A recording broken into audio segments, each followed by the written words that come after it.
Swayam Prabha. Digital India. Educated India.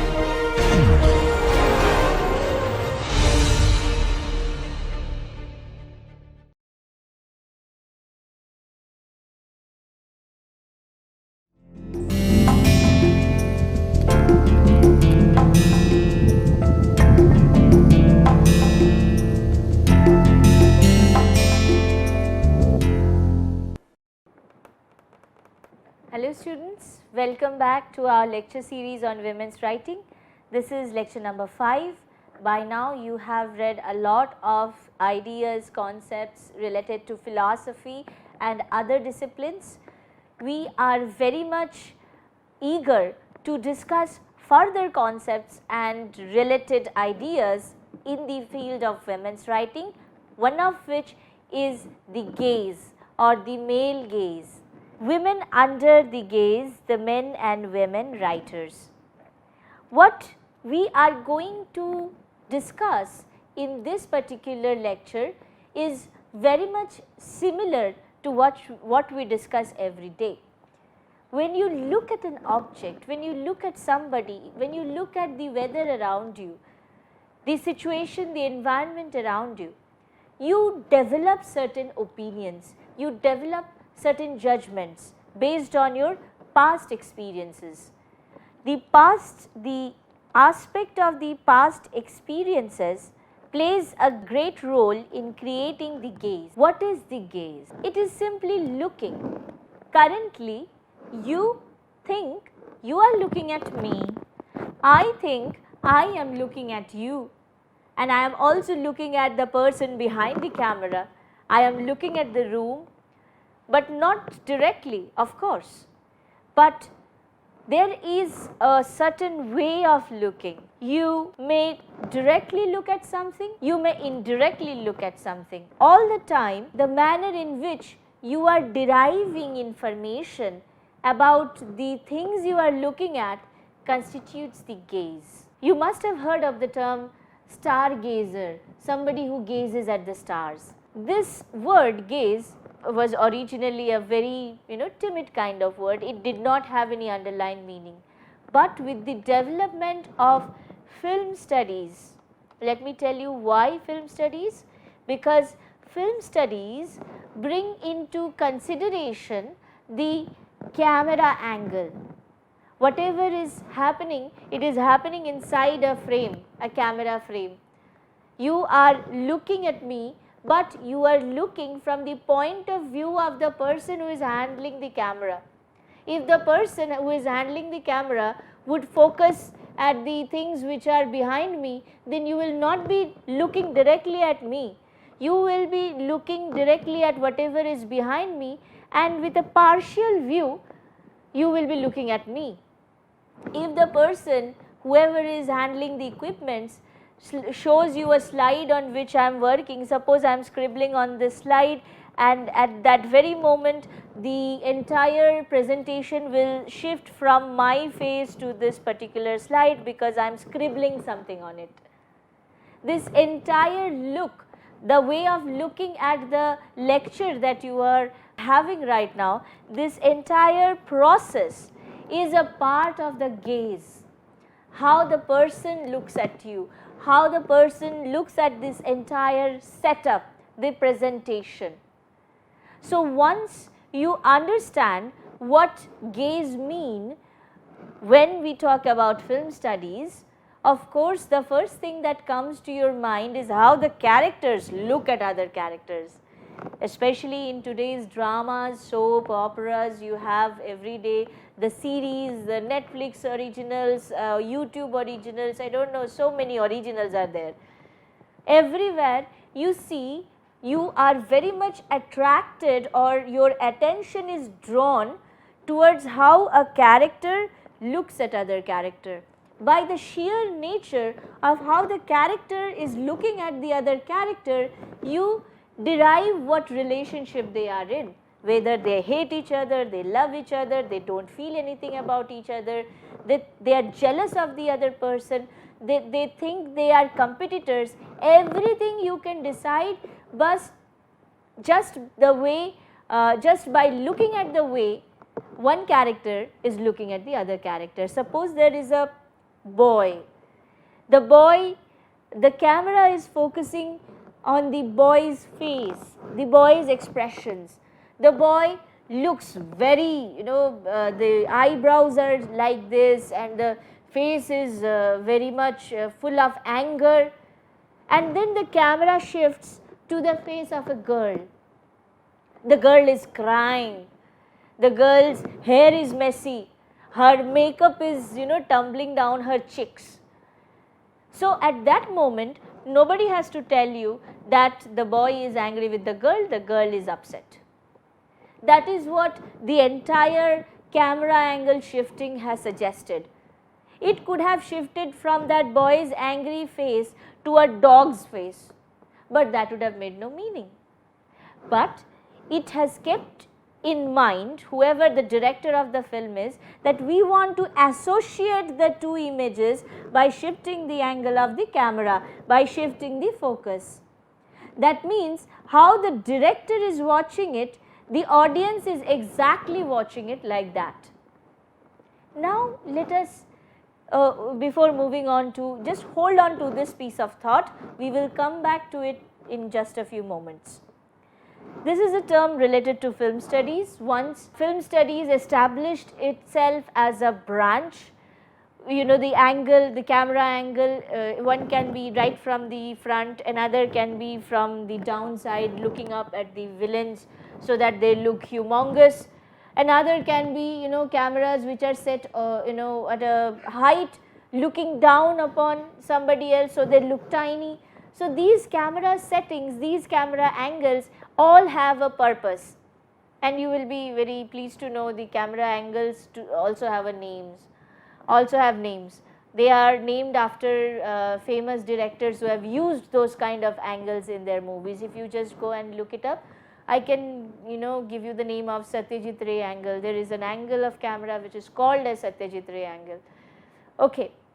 So when film studies started positing itself as a fashionable trend in knowledge gathering, somebody started also analyzing how the camera looks and why the camera focuses that exact thing. Because when you are, suppose you are filming a scene where a mother is meeting her lost daughter after a long time. Instead of showing the entire room where this scene is happening, the camera slowly zooms in on the facial expression of the mother, then it zooms out again. Now you are able to see the room again. Now it again slowly zooms into the facial expression of the daughter. What it is trying to imply is that they are having a very unique kind of bonding. They are expressing their feelings. It is a very emotionally charged scene. The audience should grab their tissue papers and start crying. Because these things are moments in life which rarely happen with us. We are going to cry out of happiness for the for the daughter and the mother to get united after all this time. So this is what the director wants you to see, you to feel the emotion that is happening. Although it is acting, we know it, there is no emotion, but the acting is so good, the camera angle is so good that we are bound to feel that kind of emotion within ourselves. Making the movies acceptable to the viewers. The gaze is very important to make the movies, camera gaze I am talking about, acceptable to the viewers. If there is a fighting scene going on and instead of showing the actual fighting, the cameraman films the car which is right beside the fighting scene. The fighting is going on and the cameraman is focusing on the car. Have you ever seen some scenes like that? I am sure it is an impossible scene. If there is a fighting going on, it has a purpose in the plot of the movie, the camera will surely focus on that. because that is a part of the story. The car is not a part of the story. If the car is a part of the story, then only the camera will shift its focus. You will be seeing the car instead of the fighting. So, acceptability of the viewers that the story is very much close to the real life, then only the gaze will be successful. Third point, psychological reality of a perceived object vary. Very simple example. Suppose I have a coin. Just imagine that I have a coin in my hand, right? So I have taken the coin and I am flashing the coin in front of the camera. Now you are looking at the head of the coin, but I am looking at the tail side of the coin, but we are seeing the same coin. So your reality of the coin is the head side, my reality of the coin is the tail side. So all the objects, that is the difference how reality differs. Similarly, all the objects has different kind of interpretations when it comes under a gaze. The gaze, a person's gaze, now I am not talking about the camera gaze, I am now shifting to the person's gaze. A person has been brought up in a certain situation under certain circumstances. Maybe the person had a very loving dog in the childhood, and now the dog died when the person was growing up. So whenever he goes anywhere and he sees a dog of the same breed, he starts focusing on that dog instead of the owner. Now a person who has a different kind of priority will focus on something different. I have also given two examples. Two people thinking about an object can think about it differently. I ask you to imagine, let us say, imagine a vehicle, any kind of vehicle, just imagine it. Right. Now, some of you have imagined a car, some of you have imagined a bike, some of you have very good imaginations, you are imagining helicopters and aeroplanes, some of you have imagined trains and thought that, well, is train a vehicle? You are in that confusion state. Some of you even thought, okay, let me be very eco-friendly and consider Toto rickshaw, e-rickshaws or bicycles. All of you have different psychological realities, and every choice that you have made talks about how you have been brought up, in what kind of situation, what is your family background, what are your tradition, customs, social standing, economy, everything has made you imagine that object.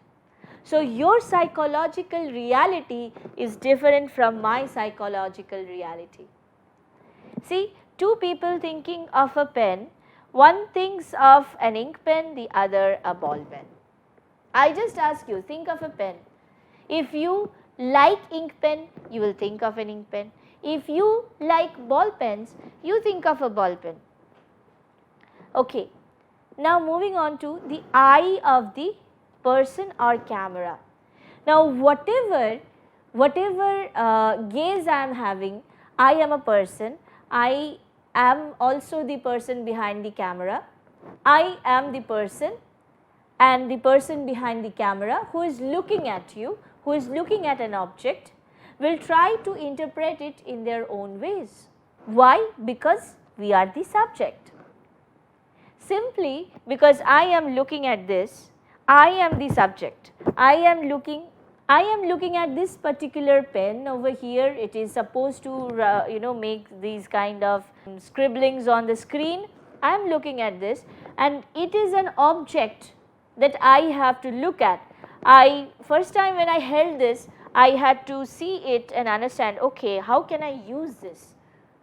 The pointy tip is supposed to be used to be written on the screen, and the other end is there for rubbing it off. So this becomes an object which I can interpret. It is a tool for me. It is not a human being.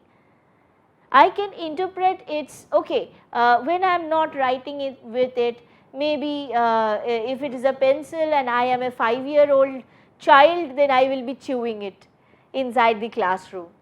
And also if I, let us say if I am a 10-year-old boy, I will be scratching my head with it if it is a pen.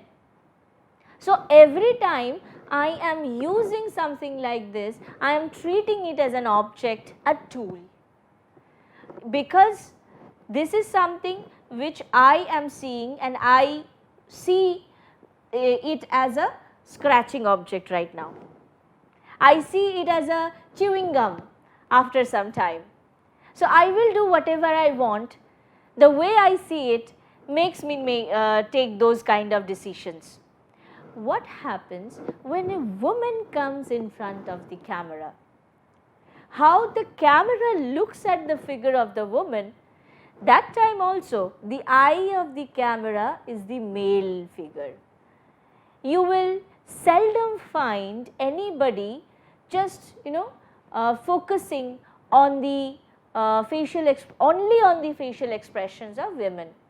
They are going to focus on the entire structure of her body, her physiology, everything are going to be emphasized throughout the picture or the series or the movie, whatever.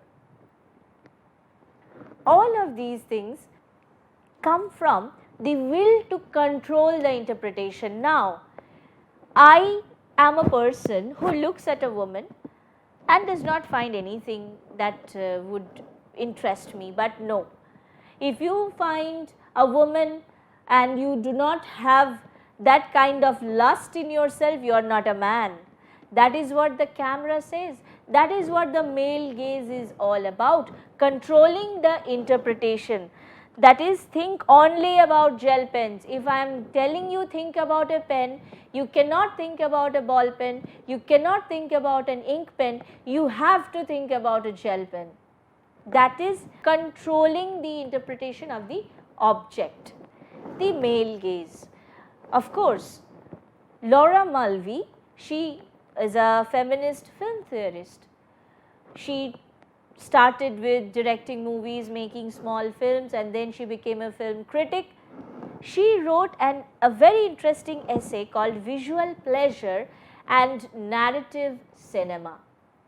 That is the essay in which she first talks about the male gaze and what it is. Man is the bearer of the look, the voyeur, and woman the image.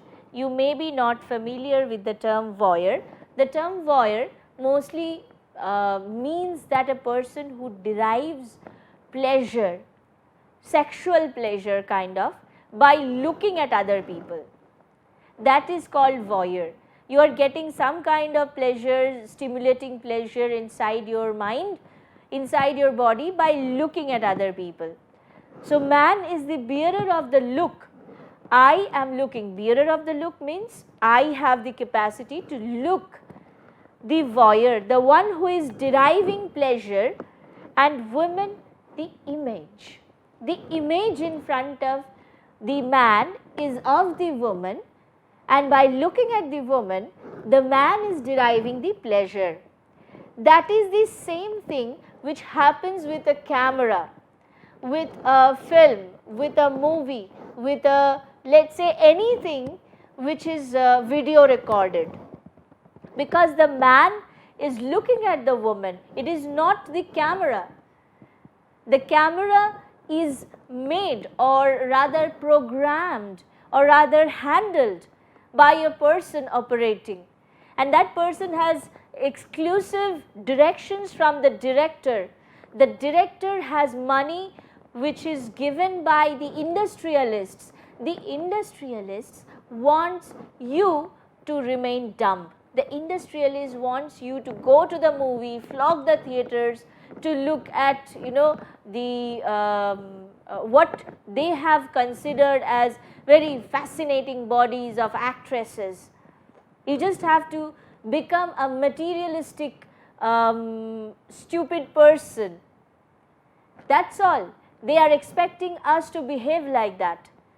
They are expecting, okay, this is the camera, let us move the camera right from the head of the girl to the toe, and that toe very slowly, thereby creating a very compact image of the woman in the mind of the men. Now comes the question, is only men who are watching the movies?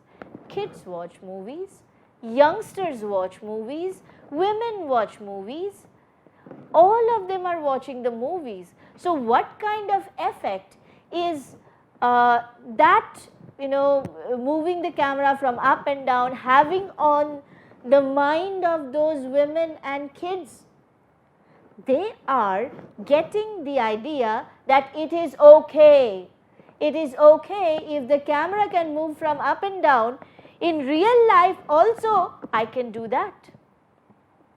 That is what the child is learning, and the woman is accepting that okay, it is okay if the camera is doing that, everybody is paying money to buy tickets of the movie, everybody has given the movie a 5-star rating, then I think it is socially accepted. That is what is being pinned to the head of the people. That is the problem with the male gaze, because everything, even the women have started to look at other women from that kind of gaze. Oh, you are very tall, you are very slim, my God, you have such a beautiful skin, it is so beautiful, mine is so bad, I have less hair, you have so much hair on your head. All of these things have been at one time or the other highlighted by the camera, by the male gaze, by the movies. And most importantly, when you see that somebody is getting all the love of the world, somebody is getting job, somebody is becoming entirely successful just because she is beautiful and confident and having a lot of hair and slim, having a 0 figure, women feel or want to become that person, because she is enjoying some freedom which normal women cannot. In the world of the movies, it is like a dream that comes true in that. But in order to make that dream happen, the films tell us that okay, you have to become an object first. So, how does it work? You become the object. You become the object of the gaze, of the male gaze. For that, what you need to do? You have to have a perfect body, you have to have good hair, you have to have 0 figure. All of these things are marketable. They are no more a physiology of a woman, they are commercial goods. These movies are selling them in order to get their revenue out of the so-called male-dominated society. And we, being so naive, flock the movie theatres. Yes, we are going to watch that award-winning movie, because there that actress has reduced a lot of weight to fit into the clothes, or walk in 5 inches heel, or she has studied a lot of mental diseases to portray a character. Why cannot you take for example the movie Burfi? There is a character which is played by Priyanka Chopra. Why is that girl given a smiling and acceptable face? Why is she not fat? Why is she not a midget? Midget means a very short girl. Why is she not physically deformed? Okay, if that happens, then they cannot explain the love story and the romance, and it would not be a sweet picture. But it has to make an impression on the mind of the audience. It has to create that environment where people can talk, oh, Priyanka Chopra, she has played the role of an autistic child, but look at the smile. Why cannot you actually hire, or rather give the role to a real autistic child? There are movies made in India which are on autistic children, but instead of hiring some signing some tall and handsome women, they have used or they have employed the real autistic women to play the roles. Why are those movies not acceptable to the society? Because of this, the gaze, the male gaze. This does not allow the not beautiful people, I will not say ugly because we really don't know what ugly is. So, not beautiful people to come to the, to be worthy enough to have their own auditorium and movie, or our worthy is not worthy of the cash we are paying for the tickets to the movie. That is not socially sanctioned. It is something which the male gaze is not going to derive the voyeuristic pleasure from. This voyeur, when you are sexually stimulated by looking at somebody.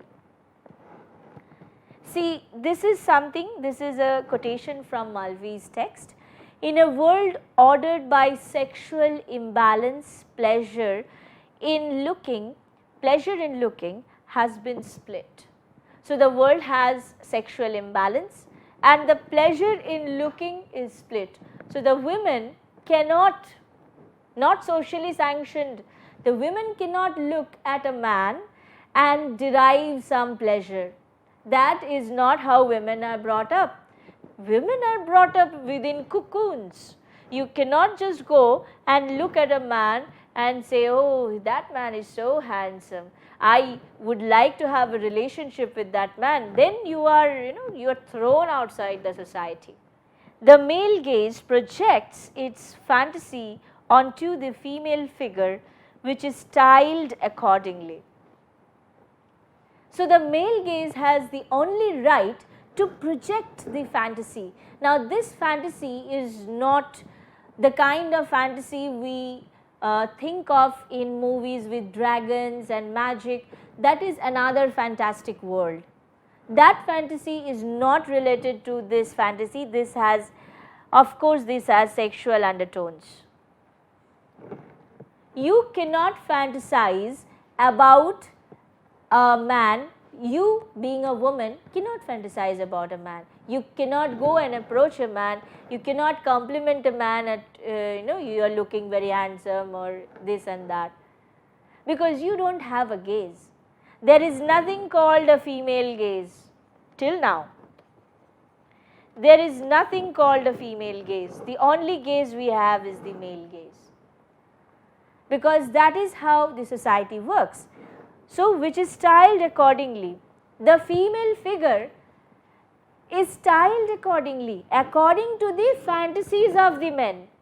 So, most of the movies that are made, men are asked literally, what do you want to see? How do you want to see this woman? Oh, you want to see this woman without clothes? Fine, no problem. We are going to make a movie where this woman is not wearing any clothes. See, that is how we are going to launch a blockbuster. This will be a box office hit, because that is what the men want. Now, the women will be explained that she is a very bold woman to have done such a role, played such a role where she had to remove her clothes and do this sin and that. Everywhere she will be put up as a figure of respect. Okay, she is very bold, she has done this movie, but is it really about respect? Isn't it in any way any near to the idea of the voyeuristic pleasure that we are talking about? So, if it is not, then the entire industrialists who invest money are saints. They are the pioneers of women's empowerment. So, these things are very much interesting and sorry, it is also very sad. Once you start identifying the male gaze, you will see that they are almost everywhere. This is a famous poem by Robert Browning. Robert Browning, I am sure you have heard his name. If you haven't, you just go and have a look at Robert Browning. He was a very celebrated poet after Wordsworth. He wrote a poem called My Last Duchess.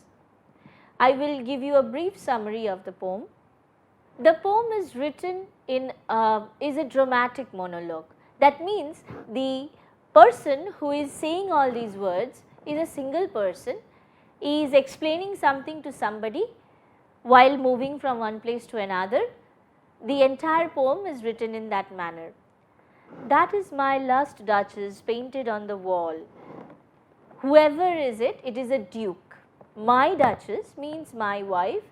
That is my last duchess. See, look at the picture of the duchess. She is painted on the wall, okay, looking as if she were alive. That means she is not alive anymore. Now you look at it and she looks alive over there.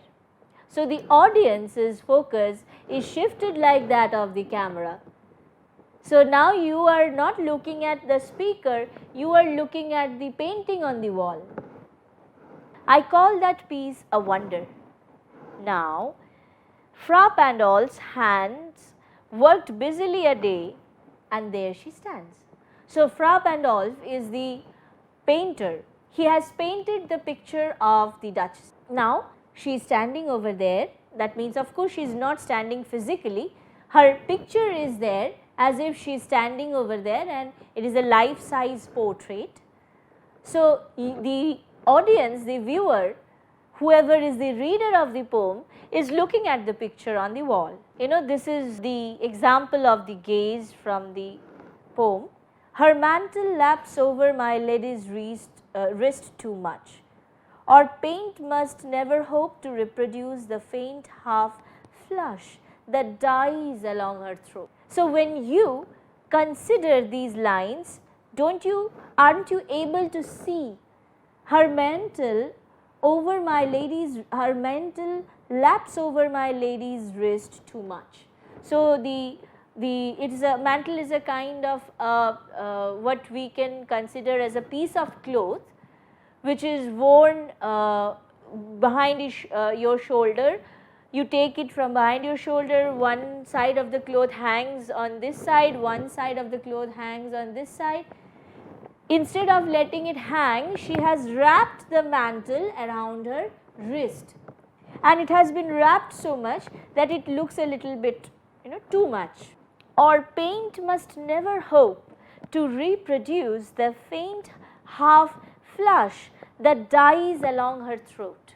These are the descriptions. Now you can see her hand which has too much cloth on it, or you can see also her throat which cannot be described by the author or is not expected to be exactly recreated by the painter, because there is a kind of flush that dies along her throat. While he is painting her throat, he has used many colors in order to produce that sense of beauty, that half flush. There is a slight whiteness on the skin which the painter is not able to reproduce, but you can see it slowly, gradually, mixing up with the color of the skin.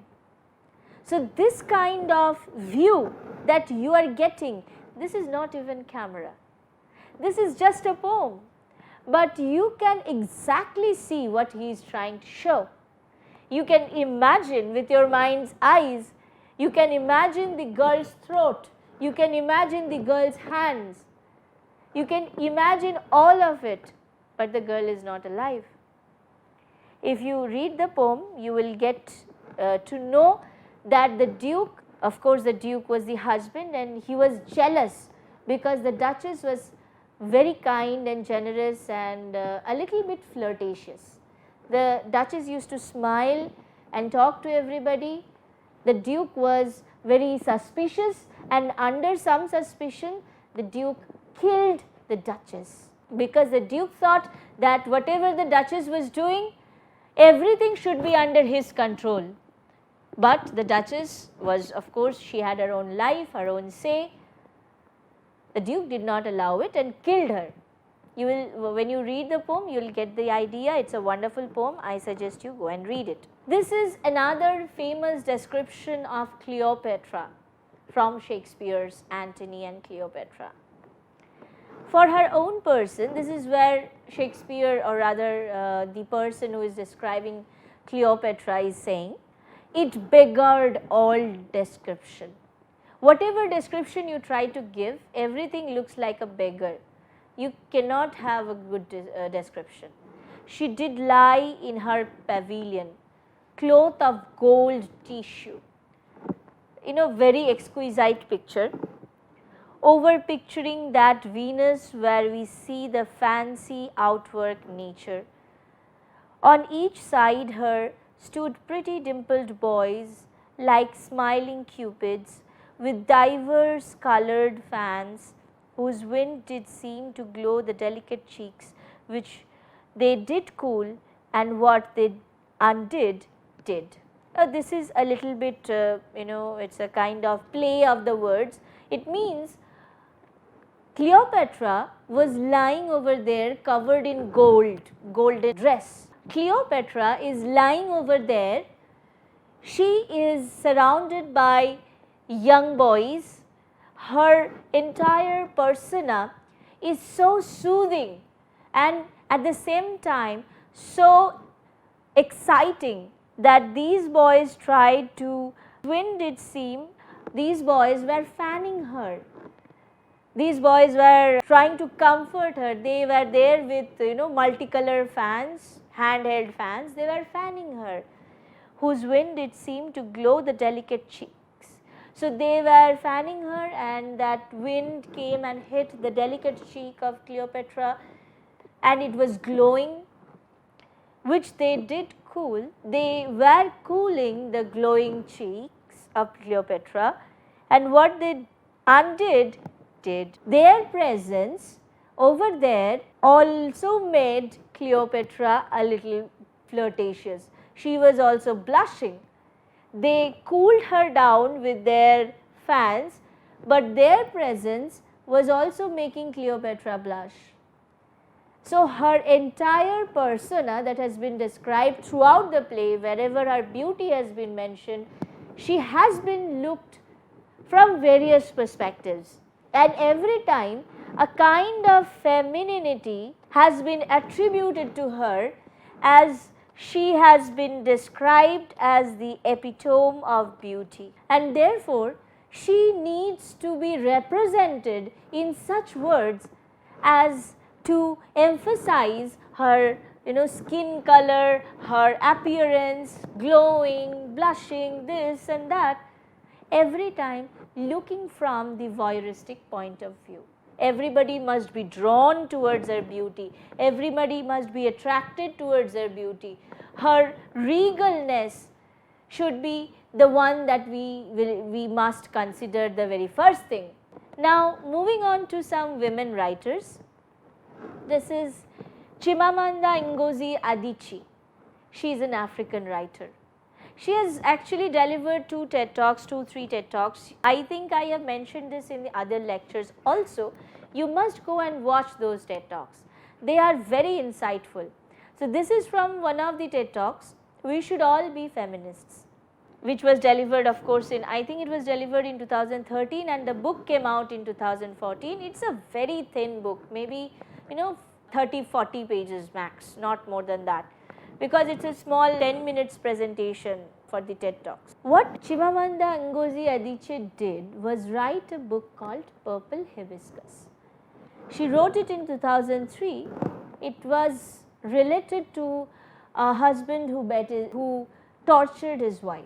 You read the book, you will get more insight. I am not going to talk about the book right now. I am going to talk about what Adichie's experience was after she had written the book. Once she has written the book, she was called a feminist all over the world. Everybody came and said, oh, you have written a book and you have exposed the evils of the society. You are a feminist of the first order.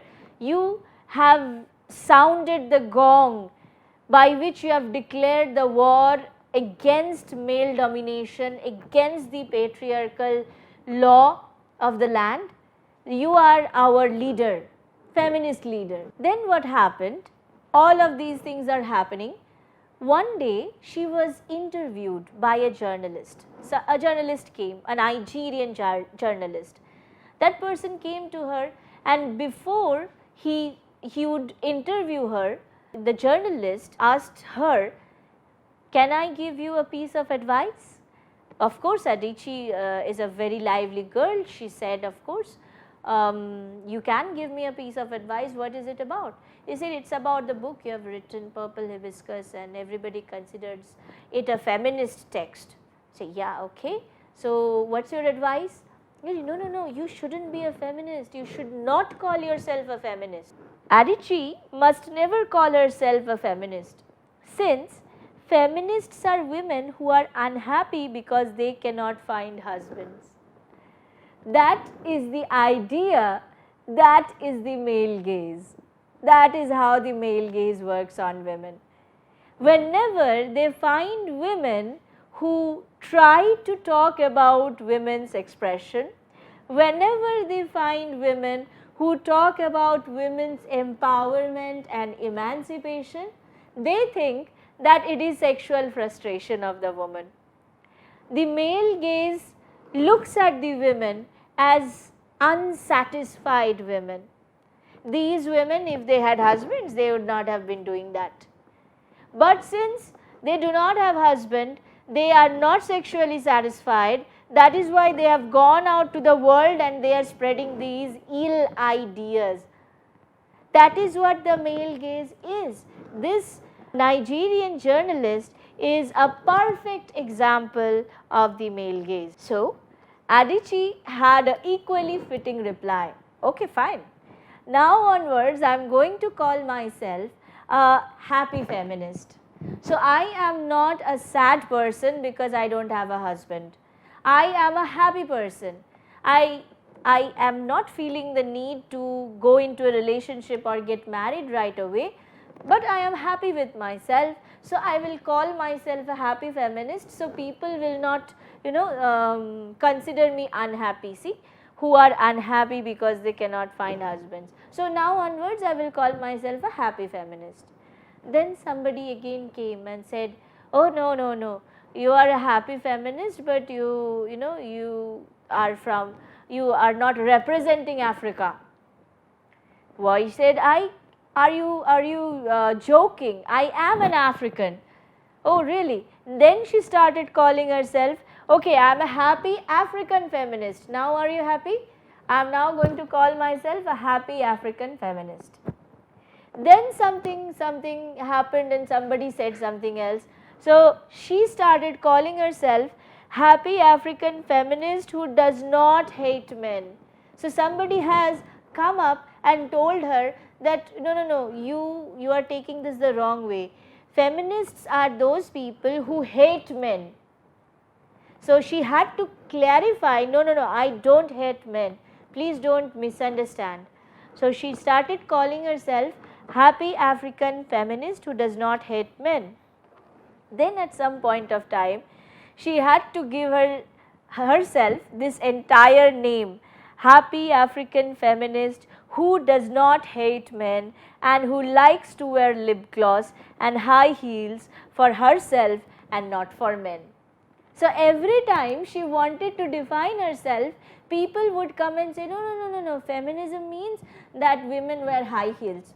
Feminism means that women wear lipstick to please men, to look good for men. She had to clarify, no, I wear lipstick because I want to look good for myself. I want to look good in the mirror. I want to look good in my Instagram reels. It's nothing to do with how men want to see me. So, this entire name she had to give to herself, that I am a happy African feminist who does not hate men and who likes to wear lip gloss and high heels for herself, not for men. See the kind of thinking, the thought process people had at that time.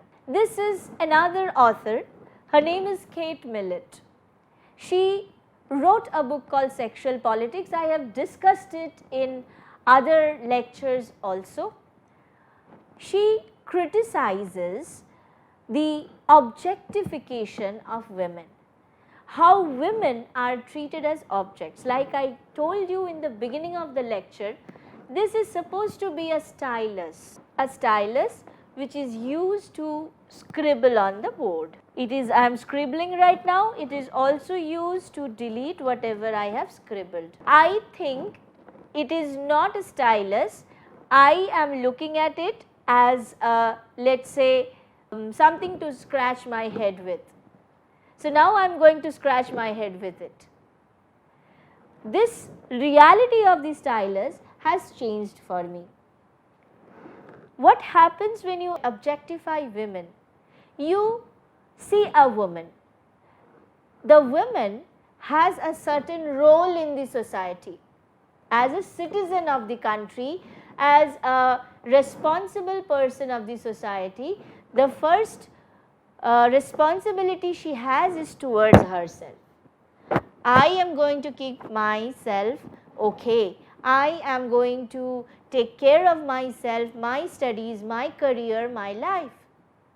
But you are the subject, the men, the male gaze, they consider themselves as the subject. So, the women must be useful to us.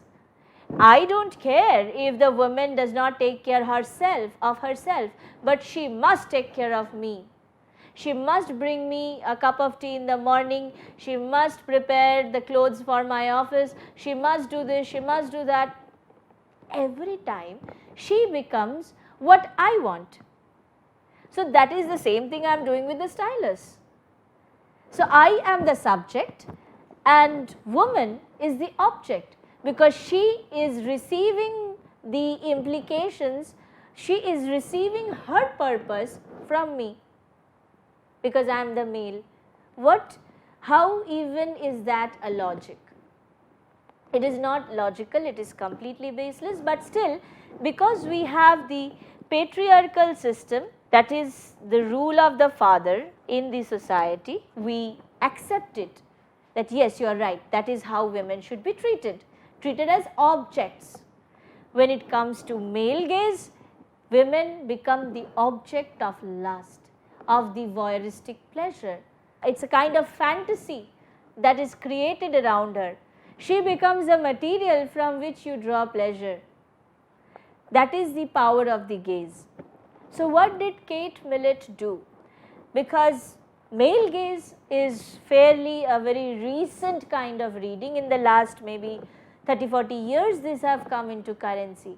But even before that, when Sexual Politics was being written, this kind of approach was taken in the study of literature by Kate Millett. She wrote in the book, she criticized these three authors, T.H. Lawrence, Henry Miller and Norman Mailer. These three authors, I have also given the page numbers. If you just download the book, it is easily available on the internet. It is free for all. If you just turn these pages, you will find the ways in which D.H. Lawrence has shown how women should behave, or how women are just considered for their bodies, how women are considered for just sexual gratification of the male characters of the novel. In Henry Miller is full of praise for D.H. Lawrence. Oh, D.H. Lawrence has done a wonderful job, this is how it should be done. Henry Miller himself has again turned the women figures in her works or novels into mere objects. Men go and prey on them, P-R-E-Y, prey on them, that these are the objects for our sexual gratification, our needs, our instincts. That is how these characters should be treated. And Norman Mailer has done the same thing. So, Kate Millett, instead of going with the flow of everybody thinks that Kate Millett, everybody thinks that D.H. Lawrence, Henry Miller, Norman Mailer, some of them are, I think Norman Mailer is also a Pulitzer Prize awardee.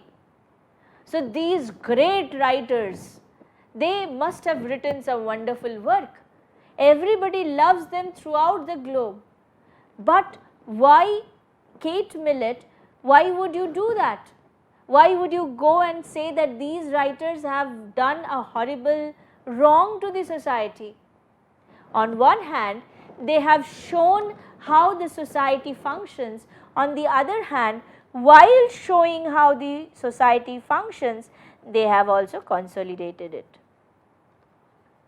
Consolidated means confirmed it, established it. These authors have ticked that this is right, this is right, this is right, and this is how the society should function. They have tried to become truthful. They have tried to create the reality. Do you remember in the first couple of slides, I have made it a point to mention acceptability to the viewers. The viewers must be able to relate it to the reality around them. They have done it. But while doing that in their novels, while creating those realistic scenes in their novels, they have also encouraged this kind of behavior among the readers.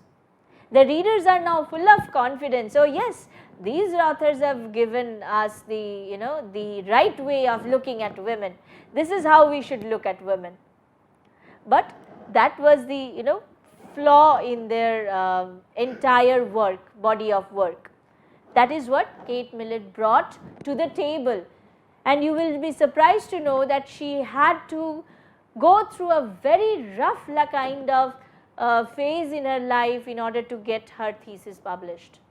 The male gaze is everywhere, wherever you go. Being a woman, a girl, a lady, if you have ever crossed a street full of boys, men, you must have felt many people looking at you. If you are a boy or a man, you must have felt many women looking at you when you are a gathering full of women. If you neither belong to the boy group or girl group, if you are a person, a transgender person, you must have felt that everybody is looking at you. Here, the women are also looking at you from the male gaze, looking at you, oh, this is an abnormality of nature. So sad. That is the male gaze, looking at the transgender people from a point of view of pathos. It is a pathetic sight. Oh, you are so you must be feeling so bad. People start pitying them, the transgender people. And if you talk about disability, the same thing. Oh, poor boy or girl, she does not have a leg. How is she managing? Nobody is going to help, but everybody is entitled to have an opinion. So, in literature, of course, I gave you the example of Kate Millett. She has given all sorts of quotations, excerpts from their works of D.H. Lawrence, Henry Miller and Norman Mailer, created a solid thesis that this is how these writers have destroyed the image of women. And because they are so much celebrated throughout the world, they have become a major point of influence in creating the male gaze. Movies, consider Hollywood movies, consider the item songs. Whenever there is an item song, there will be a girl who is dancing half naked and the camera moving from the top to the bottom. Every time focusing on the bare parts of her skin. This is what gives the male gaze the voyeuristic pleasure. Don't you feel uncomfortable looking at that with your family? Of course you do. Because that is something which is directly related to the sexual pleasures inside your brain. And if you don't have an open discussion forum inside your house regarding sex and intercourse, you will be ashamed. That is the zone of uncomfortableness. You will not be comfortable in watching such an item song sitting next to your parents or to your children. So all the Hollywood movies, the Bollywood movies, all sorts of movies, wherever you get a chance to look at these item numbers, you will see the male gaze playing their part. Public spaces.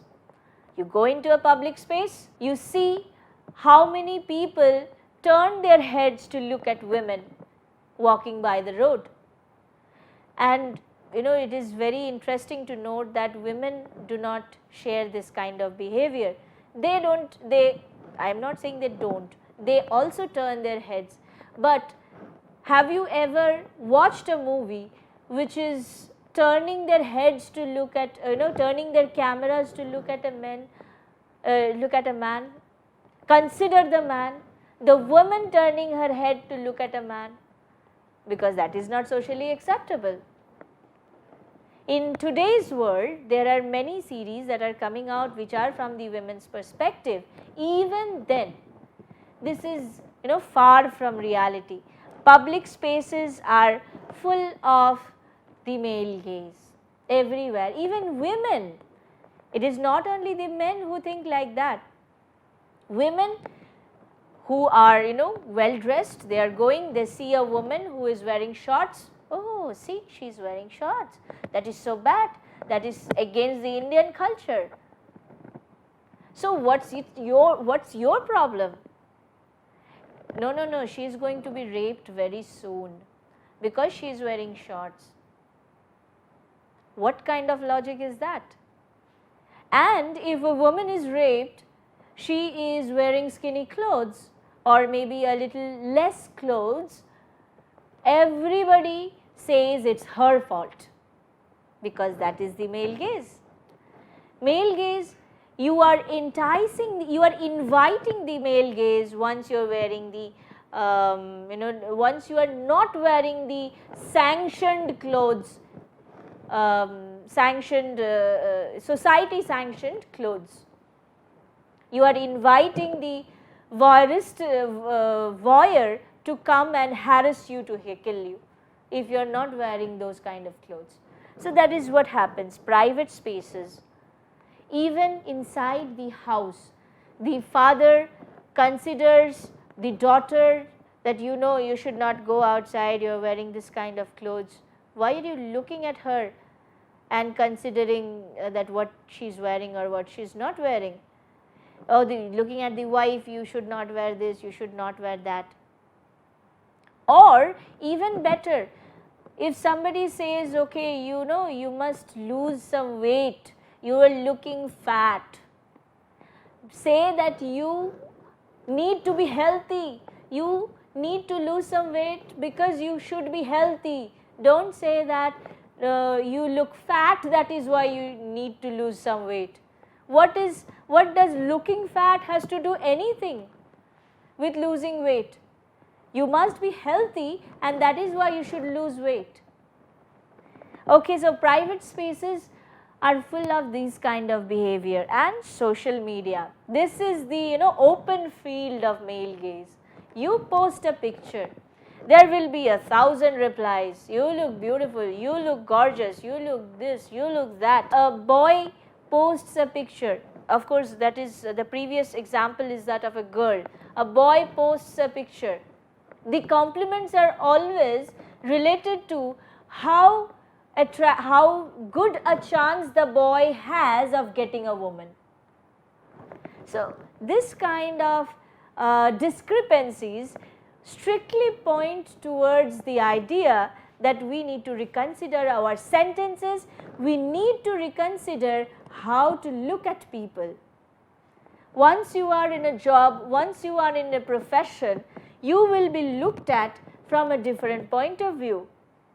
But mostly what happens, even the employers, they do not look at the person as employee. They'll, oh, female employee, male employee. This creates a discrepancies and disruptions in the quality of work and society. This is a list of references for your perusal. You must have a look at most of these in order to understand why understanding male gaze is very important. And also read the small thin book by Chimamanda Ngozi Adichie.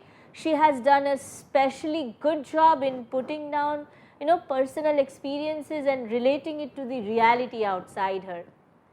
So just go and have a look. I hope that this lecture has given us some kind of insight into how to read literature, especially women's writing. Thank you very much for being with me. See you in the next lecture.